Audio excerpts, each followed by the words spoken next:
The best way to share your story. That is the topic of the hour. Hello, good day, greetings, ciao, namaste, and salams to peeps from all around the world. Welcome to the Impact 2.0 show. Now, this show features purpose-led leaders who are making a meaningful impact through their work and touching and changing the lives of many. Stick around till the end, and I promise you that you'll walk away with at least one, if not more practical, yet scrumptious takeaways from each of these recordings or live sessions, like an ice cream sundae topped with heavy whipped cream, melted dark chocolate, and a dash of gold dust. Now, but today's guest is the Director of Marketing at Scribe Media, a bootstrap startup without any VC funding, making waves and changing lives at the same time. So will you please put your virtual hands together to welcome my fantabulous guest, Chris Piper. All right, Chris, welcome to the Impact 2.0 show. Now, before we get into the steak and fries of this conversation, we are going to start off the show with a quick fire round. Are you ready, Chris? Let's do it. All right. Question number one. Imagine there's a zombie apocalypse. Who's your squad and why? Probably everyone that's in the Avengers, because who better than that? Awesome. What is the last show you binge watched? Currently binging Billions right now. Billions. It seems to be a very popular one with everyone. It's good. It's getting really good. It's a good show. It's a good show. If you could read one book over and over for the rest of your life, what would it be? No question, Man's Search for Meaning by Viktor Frankl. Ah, okay. Who was your role model as a kid? Chuck Norris. Chuck Norris? He was the kung fu guy, right? Or yeah, basically, like he was a cowboy Texas Ranger, but also knew karate, and loved him growing up. I wanted to drive a Dodge Ram just like him, wanted to do karate. Coincidentally, I've been to his ranch in Texas, which has been like a dream come true. Yeah. Yeah, wow. That's Chuck, from Texas. yeah, Chuck Norris all day. All day. Awesome. All right. What's the best advice you've ever been given?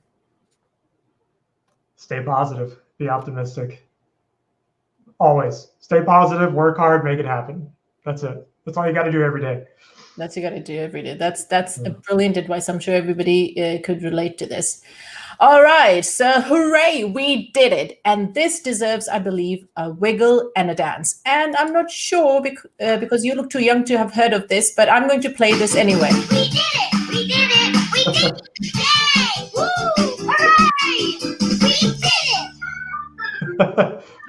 Probably just before my time. But yeah, it's good. Hey, it's a good celebration song. It's a good celebration song. Yeah, I mean, I'm sure any parents listening to it could probably relate to this because they've probably heard this like a gazillion times from Dora the Explorer. But oh, Dora. Okay. Yes. All right. I have a 13-year-old daughter, so she probably watched that, and I have blocked that out of my memory. Yeah. Well, it's been, I can imagine that she's 13, so it must have been a while, but yes. Yeah, I'm sure she knows this one. Alrighty. So now let's get into the steak and fries of this conversation. Now, Chris, imagine I'm holding a pair of gloves. Could you take these boxing gloves through the screen for me and smash for me, and not my face, please, but some kind of a myth surrounding book writing or the book promotion or marketing of book or the reason why people should share their stories? So many myths because it's kind of a black box, right? No one really understands how books get published. No one really understands what goes into writing and publishing and marketing a book. Even if you've done it, there's just so many parts of it. But I think the biggest myth that I could dispel today is your options for writing and publishing a book. So I think historically, the only option people really thought of, and still today, was I have to write a book proposal, I have to get a book agent, I have to go get a book deal with a traditional publisher like Wiley or Hay House, or there's millions of them, right? And that's still true today. People think like that is the professional only way to get a good book done, because the alternative, which has only really become popular in the past 10, 15 years or so, is self-publishing, right? Yes. I can write it myself or hire a ghostwriter, and then I'll figure it out, get it on Amazon. But for so many books have been self-published, and you can do a good job self-publishing, but for the majority, 90% of self-published books, quality quite isn't there. It doesn't get distribution. There's a lot of issues with self-publishing. Well, there's a third option, right?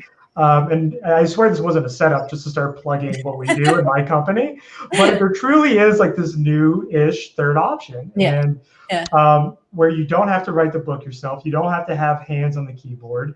It can be in your words, in your voice. And you can get a really professionally done book at the same level as like a traditionally published book, or even higher. But it can be an easy process, as easy as it can be. It doesn't have to be this painstaking. Everyone has that image of being locked into a cabin in the woods for a year, frantically typing. Get your book out there. Yeah, just it's not, you don't have to recreate The Shining, right? Get your book done. It's just, that's not the way to do it. There is a third option, right? You can speak your book. You can have someone write it for you, and it can be something that like is just as good as the traditional route, if not better. Yeah. So that's a good one to bust the myth that there is, don't think that there is only one option out there, or two options, that it is an extremely difficult job to do. That myth is busted. It is now possible there's an easier and better and more effective way of writing and publishing your book. Awesome. Okay, now a side note here for our listeners and viewers. You can actually access the bite-sized takeaways of conversations on my YouTube channel, bit.ly. Let me help you show this on your screen so it's easier. bit.ly/threading ideas with Amber Khan. And for longer conversations, of course, you can listen to it on podcasts, iTunes, or watch the bite-sized clips on our YouTube channel. All right, now back to our chat. Chris, I know you have briefly described what Scribe Media does, but for our viewers and listeners who don't know Scribe Media at all, could you briefly explain what it does and the reason why it exists? Sure. So the elevator pitch for Scribe is we're the leader of professional publishing, right? So our mission literally is to help everyone on earth write, publish, and market their book. So we primarily work with entrepreneurs, executives, coaches, consultants, just people that are already at the top of their game, right? They're experts in their industry, they know their stuff, and they want to write a book. They've tried and failed for years, haven't been able to get it done because it's a painstaking process. We help them get it done, usually within a year or less. So we do book coaching, book writing services, like I was talking about before, book marketing services, book publishing services. We've worked with David Goggins, Tiffany Haddish, Joey Coleman, a lot of just really big names, Nassim Taleb, just a lot of really big names, but also people, just regular people like you, me and you, just people that want to share their ideas, they want to share their message, and they want to, they care about a community, or they want to leverage their book, they want to make an impact, and ultimately just leave a legacy with what they know. We help them do that. Which leads me to the next question, like why should one write and publish a book? Because you're being selfish if you don't. If you have expertise in this world, if you have been through something and have, and it can be in hardship, it can be just something that you've learned through the day in, day out of your business. It really doesn't matter. If you're not sharing your wisdom with the world and helping other people who are on the same path as you, but maybe a year or 10 or 20 years behind you, like I feel personally, it's your responsibility to share that information to help those people. Just from an ideological standpoint, that's how I feel. But that's why I work at Scribe, and that's why a lot of people that in our 60-person team work there, is we fully believe in that too. But also from the marketing aspect of things, there's a lot of cool things you can do with a book if you have your own book, leveraging it for your personal brand or your business and stuff like that too. Yeah, absolutely. So what do you think, what mistakes should one avoid when thinking of writing and publishing a book? That you have to do it on your own, right? That you just have to open up a Google Doc and force yourself to put words on paper. Now that's true. If you really want to write your own book, and you don't want to have a ghostwriter, you don't want to have someone interview you and put it into book prose, you're not going to be able to skip that part of the process, right? But just trying to force yourself to sit down, when the kids go to sleep at night or on the weekends, and just trying to force it out and starting with the intro, I guarantee you're not going to get your book done. You will, another 10 years will go by and you still won't have your book. So it's actually an interesting thing. Like, we give away our entire process for free, all of it. You don't have to hire us. Right. We would like you to, but you can read our blog, you can read our book, The Scribe Method. You can go on our website and take all of our free courses for writing, publishing, and marketing a book. And there's no upsells, we're not hiding anything. It's literally our process of how to get the book done. So I think, frankly, if you're not doing that, if you want to write your book, at least starting there, you're really doing yourself a disservice. You're going to give yourself a major headache, and you're going to make this thing way more complicated than you need to. Yeah, absolutely. And for those of our viewers and listeners wondering where they should go, you can check all the resources out in scribemedia.com. Am I correct, Chris? Yeah, scribemedia.com. The courses are, it's called Scribe Book School. It's linked on that website. Pretty easy to find it. Okay. Awesome. So, I mean, now you've shared with us the mistakes to avoid. So, what could you share, like top 3 ways if somebody's stuck? They've got years of experience behind them, and they've been prolonging this process of I should get a book out there. What are the top 3 things they can do right away to get this process starting? You need to understand why you want to write a book. For a lot of people, it's just ego, right?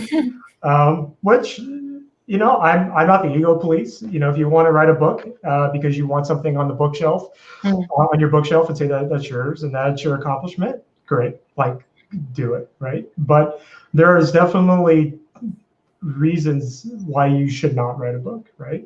So, and I don't know off the top of my head what these are. We have a blog post, who should write a book, who should not write a book. I think if you Google like who should not write a book, like our post should come up, right? But understand why it is that you're writing a book. Is it out of ego? Okay, that's fine if it is.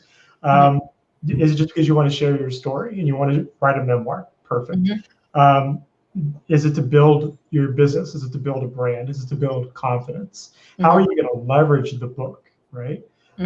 I think that, at least initially, that is a good frame to look at of, okay, because everyone says they want to write a book, right? Everyone wants to be an author, generally speaking. I'm sure there's 1 or 2 people in the globe that don't, but it's a bucket list item for a lot of people, but really getting to the core of why you want to write it. Who is this for?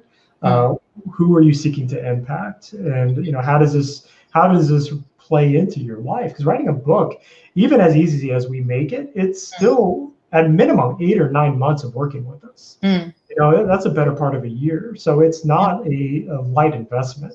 If you're going to write it on your own, I mean, people can knock out a manuscript in a month or 2, but for most people, it's 1, 2, 3 years. So you've just diving into it and starting to write the thing because you listen to this podcast and it gets you fired up and you're ready to roll and start, writing and publishing your book. This isn't something you want to jump into. You want to really understand why is this the right thing for you, and why now, and who's this for? Who's this book is going to serve? So and I think that's an important thing to start with anything, whether if you're starting a business or a project or a book. Who are you serving and why is one of the best places to start with it. Yeah, absolutely. I mean, it's the fundamental principle for, like you said, for everything, even for business. We first have to figure out, why are we doing this, or why do we want to do what we are intending to do, and who do we serve by doing that? And that clarifies a lot of things going forward. What kind of products and services you want to produce, or what kind of book you want to write. So. Ironically, there's a great book on this called Start, with Simon Sinek. Start with what? Exactly, which I'm sure like every single person on the planet Earth has read it. I don't know anybody who's not read it, but for sure it's a very impactful book. It has changed, I'm sure, millions and millions of lives. So let's dive more into now marketing side of the book. So I know you mentioned that you guys are now starting a marketing arm to your book publishing business as well. So let's talk about, what mistakes one should avoid, or what challenges one might come across when it comes to marketing their books. Yeah, so there's probably another myth that we can dispel here too, is even if you're the 1% or less of people that do get a traditional book deal, even if it's a big name publisher, they're not going to really help you with marketing. They just don't. They just don't. I co-authored a book years and years ago, even before even Scribe was a thing, with Wiley, like a major publisher. Didn't do a single thing to publish it. And so as a marketer, I'm like, I'll just do traditional marketing tactics to market the book. And the book was a bunch of other marketers primarily, and we couldn't get any traction whatsoever. I don't know how many copies that book sold, but it's probably in the hundreds, maybe just the dozens. It was a complete failure, right? So myth one is, even you would expect a book publishing company, a traditional publisher, to market the book that they have invested in, but 99.99% of the time they do not. It's up to the author to do all the marketing. So that would be myth one. Myth two, I guess, would be here, just the traditional marketing tactics to promote a book, they just don't traditionally work either, or it's very difficult. So there's a really book marketing is just as complicated as normal marketing, right? But it's also, I'm gonna contradict myself on purpose here, just as simple as traditional marketing, right? It's, you got to have an audience. They have to care about the book, about how your book can help them, and then you just have to promote. It's not really that abnormal from any other service. But you really have this kind of short window traditionally for a book to really get traction. Certainly there's books that have been published and they hit the New York Times list years and years later. Our co-founder, Tucker Max, is one of those. His book, his first book was published in the late 2000s. It didn't hit the bestseller list for like 3 or 4 years after that, right? So it can happen. But generally speaking, you have this window between the time the book is published, launch date, right? And just a few months after that, where people actually will truly care about the book, and you can get the momentum you need, get the press and everything else to really get book sales started, get that Amazon bestseller, start making traction, for some people towards the Wall Street Journal or the New York Times bestseller list, which it should never be a marketing goal. If you want to get on one of the main bestseller lists, it's probably an ego thing, probably a vanity thing, and it's really difficult. Or there's ways you could buy yourself on a list, but we won't go into that. But the marketing of the book, it's like you need a team. Like if you try to do it yourself, you can send out your own emails to your audience. You can post on LinkedIn. You can beg all your friends and family to buy multiple copies. That only gets you so far, right? I mean, that might only get you to a couple hundred books sold, maybe 1,000 if you're lucky. 99% of books won't ever sell more than 1,000 copies. There's millions of books published a year, so you're competing against a lot of attention. So it isn't something that can be an afterthought. It isn't really something you can do on your own, or at least not do it well. And it's basically there's a 3-4 month window, like I said, once you hit publish, where a lot of stuff has to get in place to really take that work that you just invested the year, 2, 3 years, however long you took to write and publish your book, to actually leverage it. It's really sad if your book just collects dust on the shelf and it doesn't get actually into the hands of the people that you want it to. So it's a problem that we've seen over and over again with authors, where it's like, cool, my book's published, now what? And it's like, okay, well, what do you mean now what? Right. So like, you didn't have what do you mean you didn't have a plan for this? So of course we've worked with over 1,700 authors. We published, I think as of yesterday, 710 books. Wow. We've done over 500 like really successful book launches. Not that the other 200 failed; they just didn't use this for their book launch. And so now we have kind of figured out this perfect mold of how to launch a book, how to get it out in the world, and just really give people some tangibility to their book, instead of it just being like this, hey, this thing I created and now it's over. Yeah. I mean, in a moment, I'll ask you to share maybe some tips on marketing a book, let's say for somebody who's on a budget. But I wanted to talk about, because we among in the entrepreneurial circles, we talk a lot about this, especially people who are in the midst of writing a book. And when you ask them what's the goal, and a lot of them are thinking, okay, that, I want to sell 1 million copies of my book. Right, that's usually the first one they go for, and it's almost like we have, I don't know. You could probably talk more about it. Isn't it kind of a reality check that usually that's not always the main goal, that you're going to sell 1 million copies and make money from your book, because a lot of other things happen because of you writing a book. You may end up getting more speaking gigs. You can win more business, and that's how the revenue comes in, rather than the actual sale of a book. So maybe you could share some, some yeah, of that. Yeah, exactly. Like, there's probably 5 to 10 people a month who talk to us, and they're like, I want to be a bestseller, I want to be on Oprah, and I want to sell 1 million copies. And we say, good luck, we can't help you, right? Because it's just, that's just not going to work for the vast majority of people. Yeah. It's just so unrealistic, right? So thinking like you're going to get rich off of book sales, unless you're J.K. Rowling and writing Harry Potter, like it's not going to happen. So if you're writing a fiction book, which isn't really what we're talking about here. If you're writing a fiction book, book sales is your primary way to make money. Like, that's basically it. But for nonfiction, book sales is the arguably the worst way to make money from the book itself. It's how you leverage the book. So there's probably like 20 or 25 different ways I could rattle off if you own your own business, or if you're an executive or a co-founder of a company, on how you can leverage the book. You can leverage it for lead generation. You can leverage it to, well, if you're not speaking, you can get it to start getting on stage or start commanding higher speaking fees. Attracting the right clients, consulting, like, the list goes on and on and on.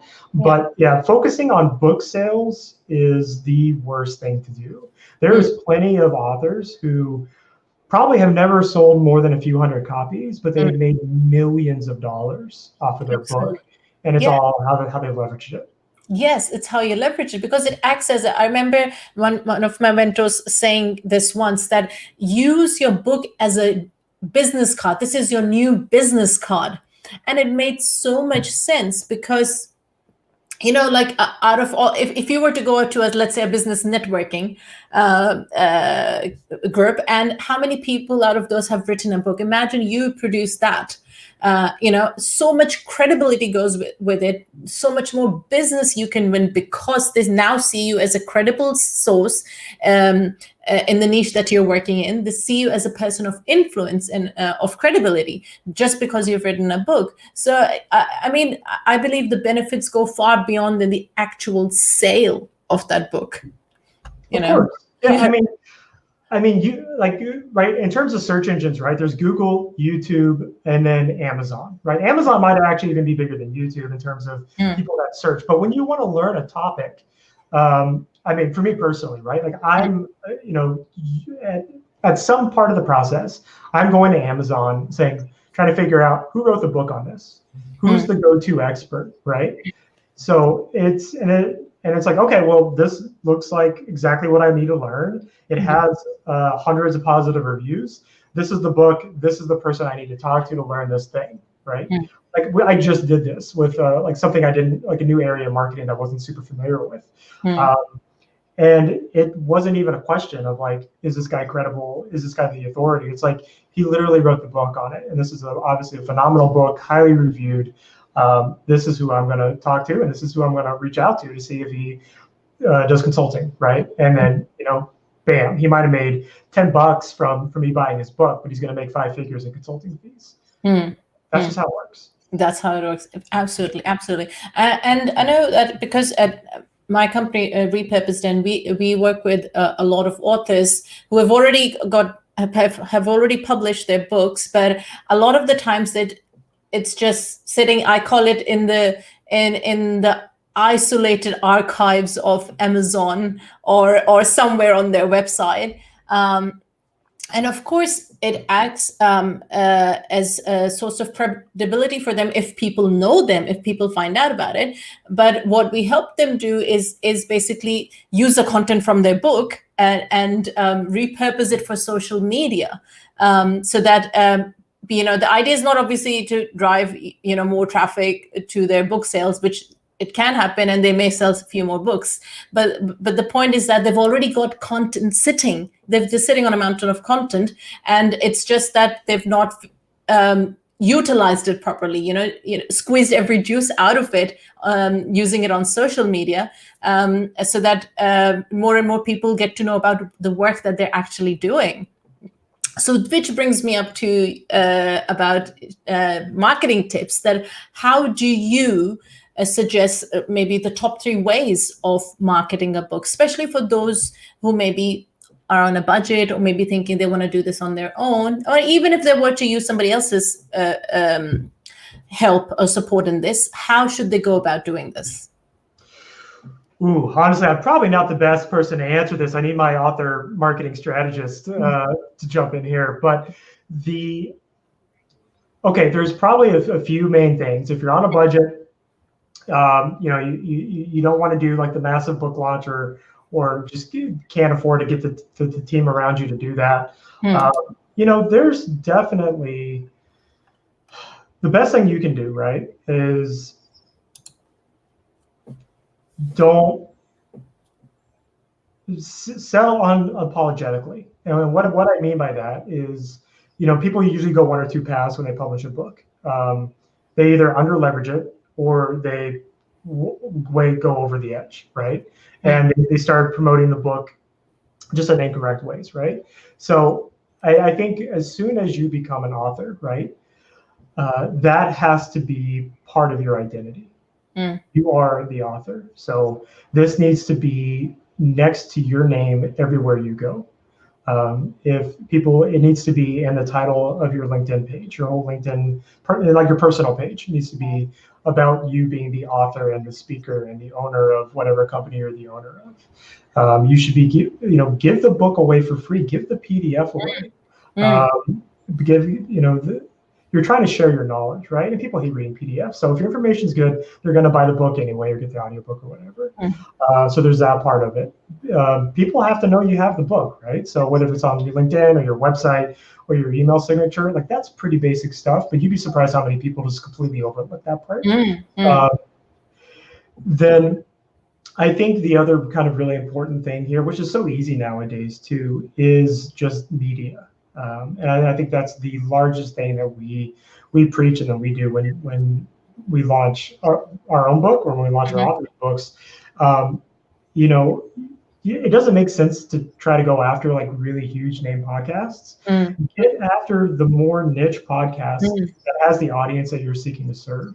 The people that you want to be seen as a go-to expert in, that will make more of an impact than going on whatever it is like your favorite podcast is. Right. Going on Joe Rogan's podcast would be amazing for most people, right? But the deepest impact you can make is focusing on that niche and just going deep. Don't go wide, just go deep. Just focus on it. Go on their podcast, get in their niche media, find the top bloggers, reach out to them. The amazing thing is, this should be really easy for you to pitch and to get these placements, because you now have that book. You are the author of so-and-so book. You wrote the book on this topic that can help their audience. Yes. You could write the worst pitch in the world and you'll probably get on Absolutely. or write an article or something like that. Absolutely. You don't have to hire a PR team, right? Yeah. But I think where most people go wrong is I got to be in Inc. and Forbes and Fortune. Yeah, you can go that. You can become a columnist and do all that stuff. But don't forget about what matters, right? That's the people that you want to seek to serve, and where are they? If you're going a little bit more downstream, the media is going to come, the article is going to come, the press is going to come. You can use that to trade up into the bigger stuff if you want. But don't overlook where you can make the biggest impact. Yeah, absolutely. I think Seth Godin talks about it a lot. He always talks about that go niche, go big.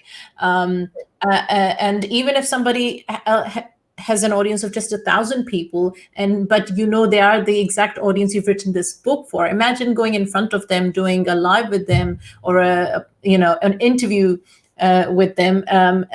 You are more likely to get the results that you desire than going to a huge audience, which is a mix of different audience, and hoping that you will go big that way.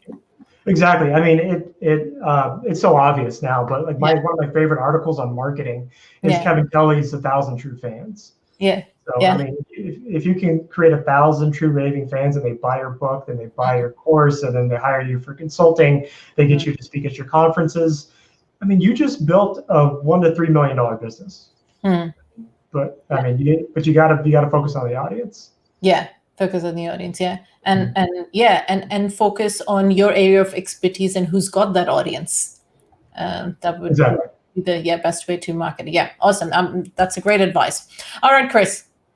Now, I can't pretend to know all about you or Scribe Media.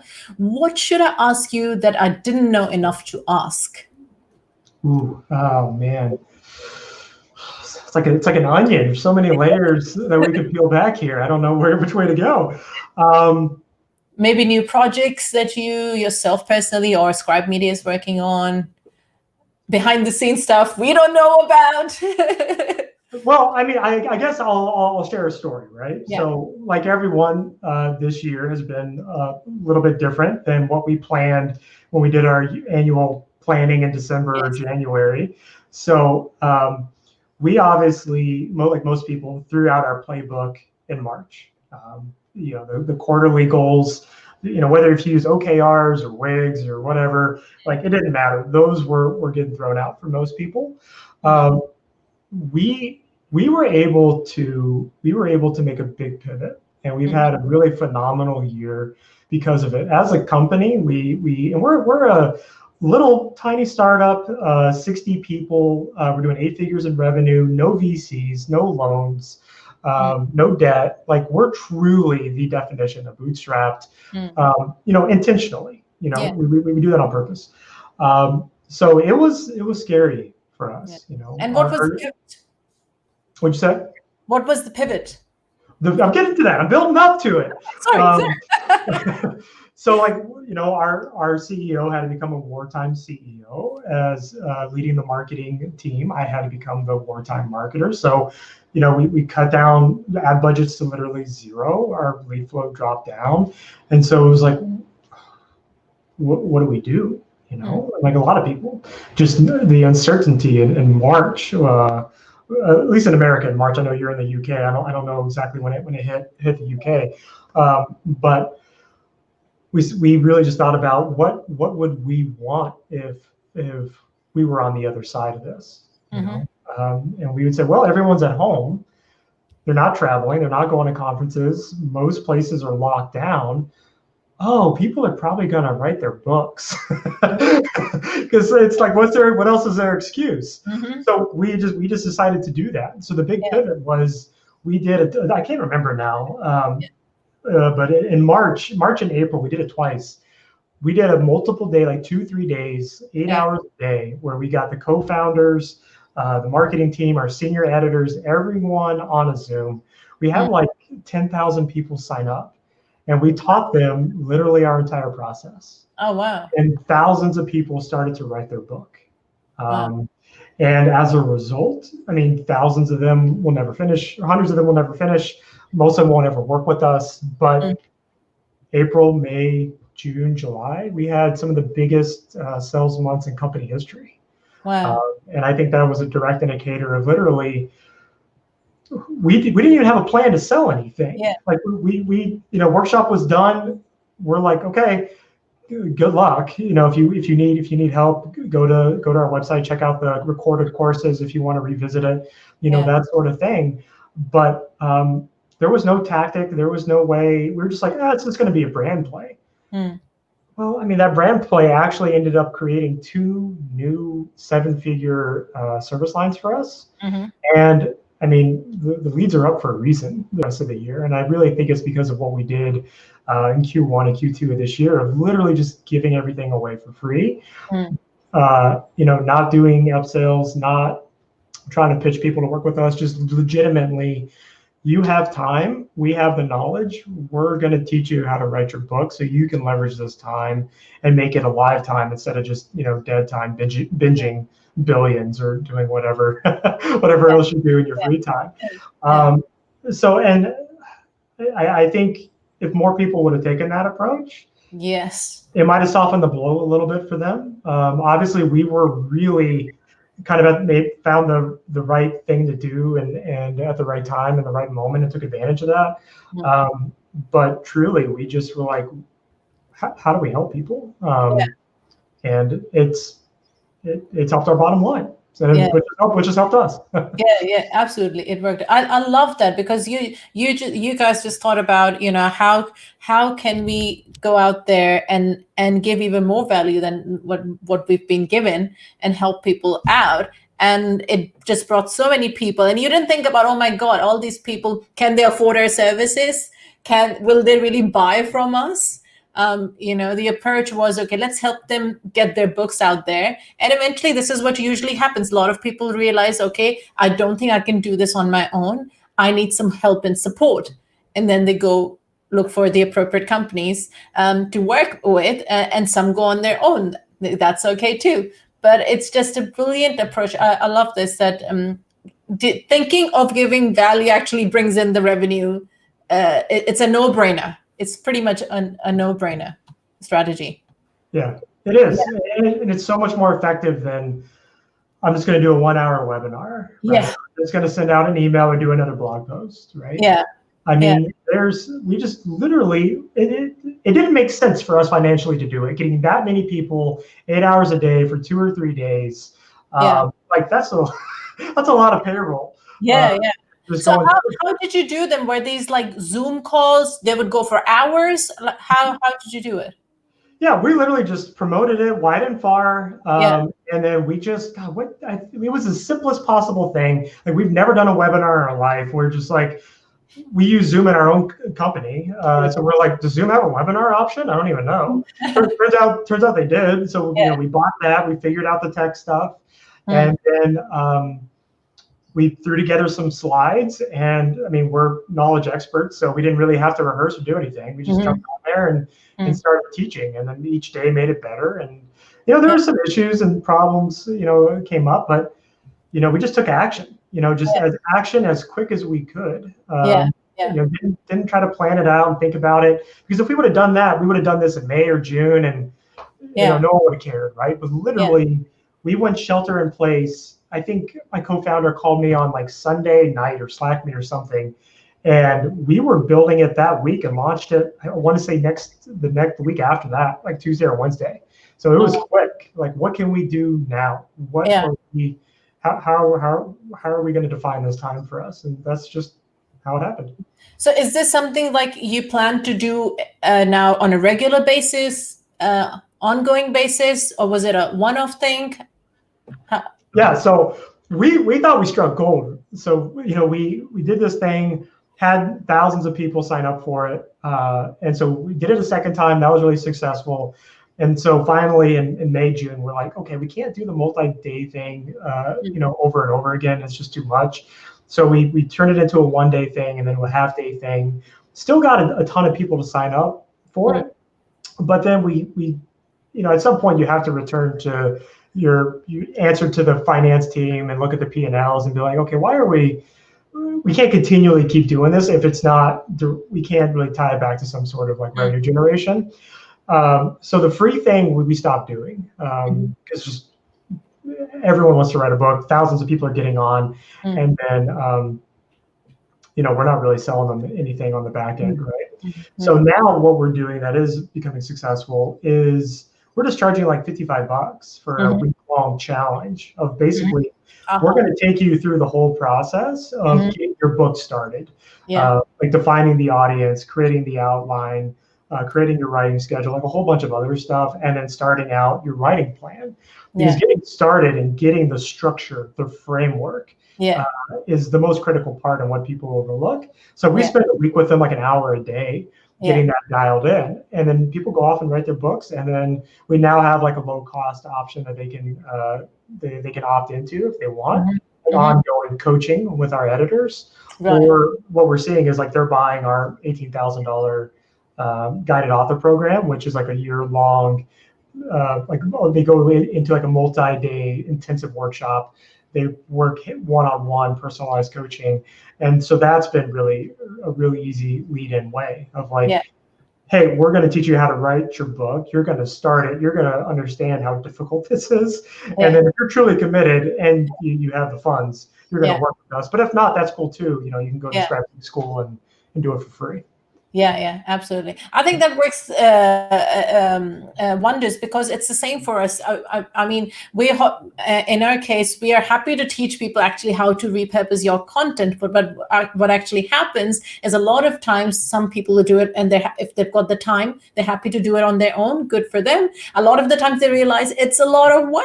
It's a lot of work. They need to bring a designer on board, a video editor on board. They have to have access to these tools, you learn how to use these tools, a lot of things, right? And then some of them realize, well, it's not something I want to get into. And guess who they'll go next to buy that service from? Somebody who's helped them out in the beginning anyway. Right, exactly. And you bring up a good point too, is like most content production is such a beast, right, to do it really well. Like we publish blog posts, podcasts, 2 videos a week, probably a couple of things I'm missing, right? And that's just an ongoing cycle. It takes a team, and that's how most other companies approach it too. And it's challenging. And then on the other end of the spectrum, you have the people that are like, write your social post for a year in a weekend. Well, in theory, that's great that you could do that, but it takes a rare bird to be able to just generate that many ideas, over a Saturday and a Sunday. But if you write a book, you'll have content for years and years and years. Absolutely. You won't have to think about it. You could take that book, give it to you, and say, hey, just pull stuff out of this. And you have videos, snippets, articles that you can guest post, articles for your own blog. I mean, our own blog is basically our book. We wrote the book from the articles, mostly, right? Like it's just, it's kind of backwards, but it goes both ways. It works. Yeah. So it's if people kind of change their mindset instead of struggling to come up with like how to repurpose content, how to create new content every week. And then it's like, oh, I know, I'll just write the book on this. Yes. Write the content out of that. Well, guess what? You don't have to even worry about content. And then absolutely. You can just recycle that stuff over and over again. And that's promoting the book at the same time. Exactly. It's the best possible thing you can do from a content marketing perspective. Yeah, absolutely. Yeah, it's about getting the greatest ROI from your content creation efforts. If you've written a book, you've done the hard work. You've written and published, it's done. You've done the hard work, right? And now it's you want to make sure that people get to know about it through you, and all you need to do is repurpose the content or utilize the content from the book to let people know that you exist, your book exists, your brand exists. Exactly. Leverage. Mm-hmm. Yeah, absolutely. All right, Chris, as you know, this particular series we're delivering is called Impact 2.0. Could you share with our viewers and listeners maybe a story or a moment or an encounter that had a profound impact and changed the course of your life? Man, that's a good question. Personal life of a friend. You know, oh man. Okay, so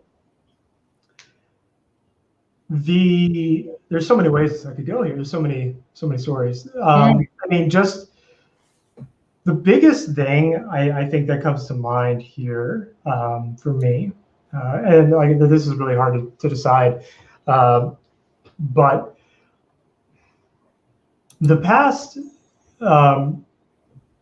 couple of years. So I've been at Scribe almost 4 years. Mm-hmm. And then before that, I was a director at a multi-billion-dollar, traditional corporation. Did the agency thing before that. Did some consultancy, yada yada. So like pretty standard early marketing career. But the past 3-4 years I've been at Scribe, I have probably made more professional and personal growth. I'd say probably just within the past 2 years than I have my entire life. And I can really attribute that back to our culture, the leadership, and the people that I've surrounded myself by. One, the people just are within our company, but the people that I have directly hired onto the marketing team. And it's such an odd thing to say because most people just look at personal and professional growth separately. But when I really truly understood this, it was a major game changer for me and how I leveled up, right? Because I came into Scribe, thought I was a good leader. Turns out I was dog shit. I was a decent manager at best. Thought I knew marketing extensively well. Turns out I really only knew like demand gen, lead gen, and a little bit of like PR and media stuff. Was completely missing storytelling, like the basics of marketing, like psychology, human empathy, all that type of stuff. And what I really understood was, and this is what we say at our company, like we don't really have business problems. We have, the people that work with us, we call them our tribe members. Our tribe has personal problems that makes its way into the business. Right? And so what I mean by that is my ego, my self-limiting beliefs, my self-worth, my lack of self-care, my mental blockers and my mental obstacles, me thinking I have a growth mindset, but if I really evaluate it, it's a semi-growth, semi-static mindset, right? Those all were just personal issues. That's just my psychology, right? I showed up to work every day. I did an excellent job, did my best. But when we combined the two and realized if I can alleviate these personal blockers, these personal issues, and then really start refining my psychology, not only does my personal life get a lot easier, I am, I don't know what our CEO would say, but I think I'm 10 times the leader, 10 times the marketer that I was 3 years ago.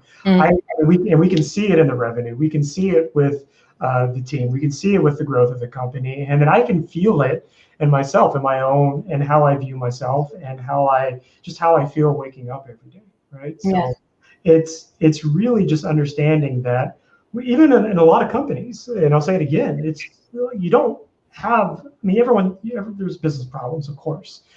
Business problems exist because there is a personal issue that you're just, or some sort of emotion that you're not feeling, that you're not resolving.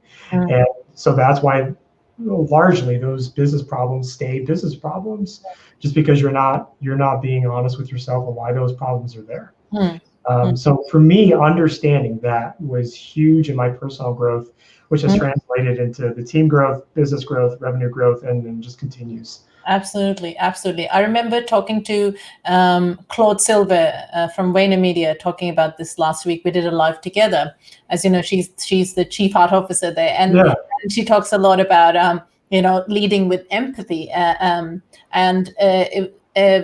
It was so interesting to hear how the culture that they have also created within their company. That she was saying that we don't separate. Our personal lives are not separate from our work lives. It's you cannot expect that somebody's having a hard time at home and then comes to work and he or she has to forget all about this right? As if that's not going happening in your life, right?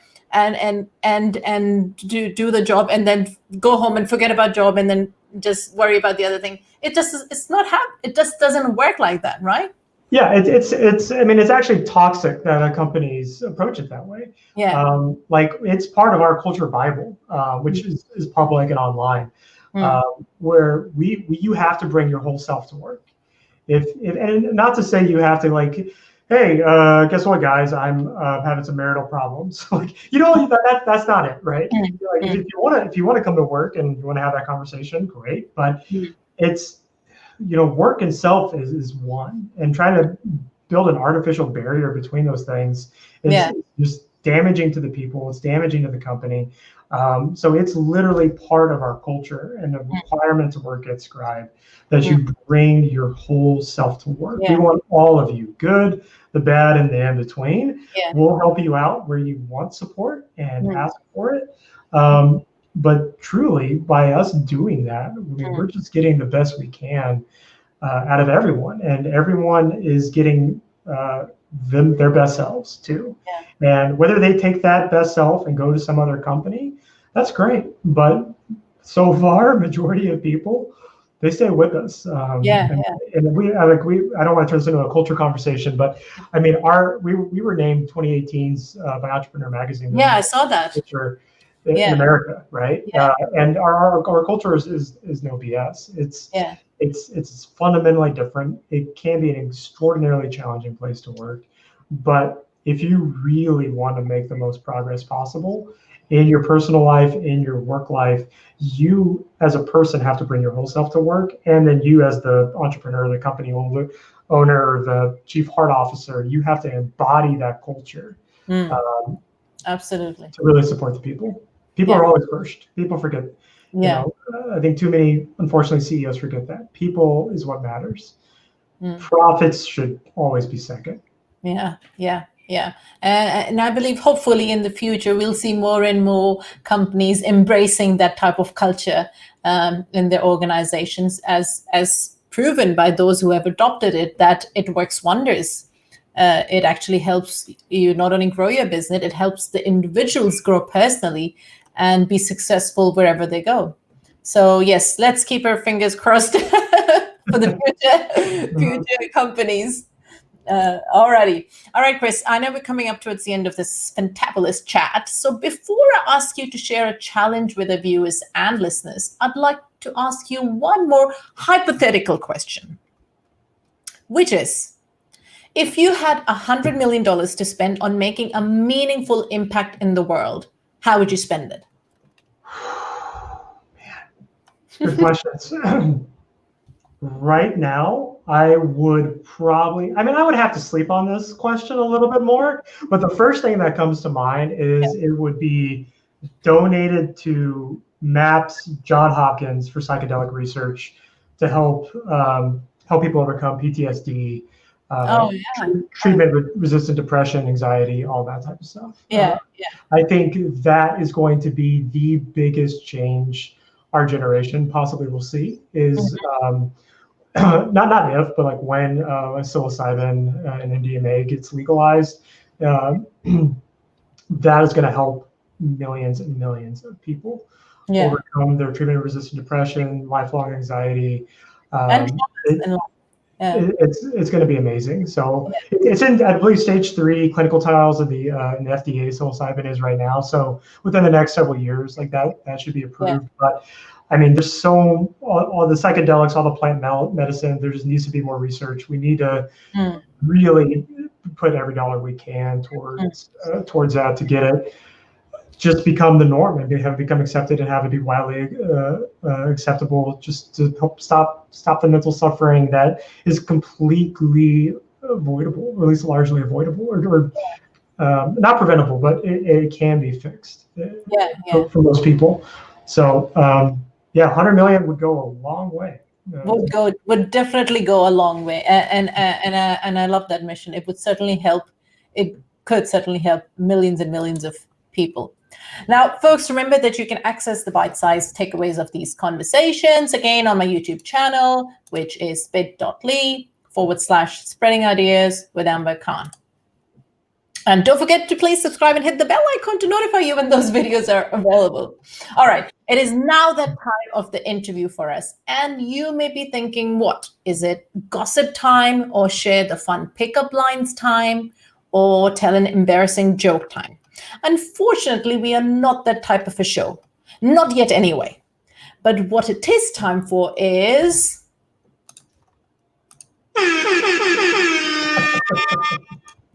the 48-hour challenge time. So Chris, this is where I ask you to share what is that one thing that our viewers and listeners can implement in the next 48 hours that doesn't cost them an arm and a leg or a team to execute when it comes to writing, publishing, or marketing their book. So the challenge I would like to present to everyone is relatively simple, but most people won't do this. But I challenge everyone to find a trail that they like, somewhere where they can go out in nature and just walk and think. No AirPods, no podcasts, no music, just you and your thoughts. Walk for half an hour in nature. In nature, if you can. If there's no nature around you, you lap around the neighborhood or the city is fine. But do that and think about who are the people that can benefit from what you know. Mm-hmm. Who could potentially be suffering right now, and what information do you have? What wisdom would you want to share with them?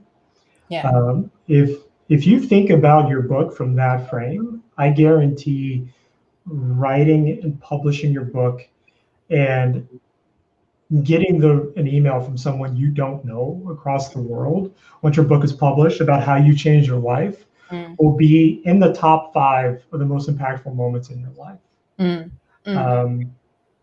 And I think so many people, if they really think about what that would feel like, they would want to understand that if there's one of those people, there's 100 or 1,000, if not more, of those. So think about the impact you could have on the world if today or tomorrow you literally just take 30 minutes, think about that deeply, about what is the wisdom that you want to share with the world and who can you serve. Because there are people that need to know what you know. And a lot of people will get tripped up on this and thinking like, oh, well, I'm just a so-and-so, I only have this business advice or whatever. That's fine. You're going to make someone's life easier if you just teach them how to do Facebook ads or whatever, right? But you will also make someone's life extraordinarily better, maybe even save a life if you've gone through some dark times, have made it out the other side, and there's other people who are on the same journey as you who need to hear what you have to say. So think about what that may be. Think about what you would potentially share with the world. And, I challenge you, I guess, part 1, think about it. Can I do part 2? Yeah, sure. Part 2 would just to be entertain that idea. Maybe it's not a book. Maybe it's just a blog post. Maybe it's just a letter. Maybe it's just something you put on Medium, right? But if it is a book, go to scribemedia.com, go to Scribe Book School, start writing your book, share it. I love that challenge because it's again, like, you can implement that in 48 hours. It's not something you don't think about, oh gosh, I have to think about this when I have some free time in the next month, the next 4 to 6 weeks. I'll think about it. So yes, no excuses, peeps. It's doable. And if you're really, really keen on writing your book, or you're really keen on publishing the knowledge that you have or the story that you have inside of you with the world, definitely a challenge you can implement or execute right now. And check out scribemedia.com for further details. They have free courses, free resources on their website. Thank you, Chris, for joining me today and sharing your expertise and experience working with Scribe Media. Thanks for having me. It's been great. It's been great. Thank you. Toodaloo for now. Bye. Bye.